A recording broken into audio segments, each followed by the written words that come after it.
தோஷம் இது நம்ம எல்லாருமே பார்த்திருப்போம்.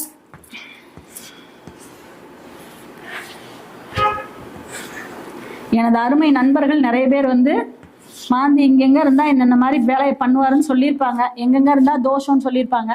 என்னைய பொறுத்தளவு 11ல இருக்கிறது மட்டும்தான், இது மட்டும்தான் பெஸ்ட் பிளேஸ் ஃபார் மாந்தி, 11th பிளேஸ். மற்ற எந்த இடத்துல இருந்தாலும் அவர் அந்தந்த பாவகத்துக்கு உண்டான தொந்தரவு பண்ணுவாரு. மாந்தி தோஷத்தை நிவர்த்தி பண்றதுக்கு திருவாலங்காடு வடாரண்யேஸ்வர சுவாமி, காரைக்கால் அம்மையாருக்கு சிவன் தரிசனம் கொடுத்த இடம், அங்க சென்று அருமையா மாந்தி தோஷத்தை நிவர்த்தி பண்ணிக்கோங்க. வெள்ளக்கோயிலுக்கு பக்கத்துல பண்றாங்க, ஓகேங்களா? இந்த மாதிரி திருநாரையூர்ல பண்றாங்க. இங்கெல்லாம் போயிட்டு அந்த தோஷத்தை நிவர்த்தி பண்ணிக்கோங்க.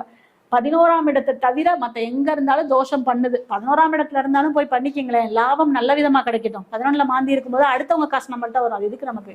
அதனால நல்ல விதமா நம்ம ஜாதகத்துல மாந்தி தோஷம் பண்ணாம இருக்கணும்னா இந்த மாதிரியான ஸ்தலங்களுக்கு சென்று மாந்தி தோஷத்தை நிவர்த்தி பண்ணி நல்வாழ்வு பெறுங்கள். மாந்தி இங்க இருக்கிறது மட்டும் கிடையாது, இந்த லக்னத்திற்கு இது பாதகாதிபதியினுடைய மனை, அங்க போய் உட்கார்றாரு, சரிங்களா? அதே மாதிரி அந்த கிரகத்தோட சேர்ந்துடுறார், சனியோட பார்வை பெறுகிறார்.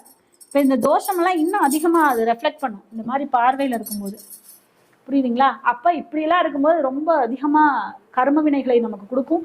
அதை போய் நிவர்த்தி பண்ணிக்கிறது நமக்கு நன்மையை தரும், சரிங்களா? அப்ப மாந்தி தோஷத்தை பத்தி புரிஞ்சுக்கோங்க. இதே மாதிரி இந்த மாந்தி தோஷம் வந்து பிரேத தோஷத்துக்கும் ஈக்குவல். ஒரு பிரேதத்தை நடுவீட்டுல போட்டுக்கிட்டு பஞ்சாயத்து பண்ணுவாங்க, இதை எடுக்கணும்னா நீ எனக்கு வந்து சொத்துல கையெழுத்து போட்டு கொடு, எனக்கு இதை பண்ணு. அதே மாதிரி பிரேதத்தை நடுவீட்டுல போட்டு 2 பேர் பேசிட்டு இருப்பாங்க. அவன் இருக்கான் பாரு, அவனை மாதிரி ஒரு ஆள் நான் பார்த்ததே இல்லைங்க.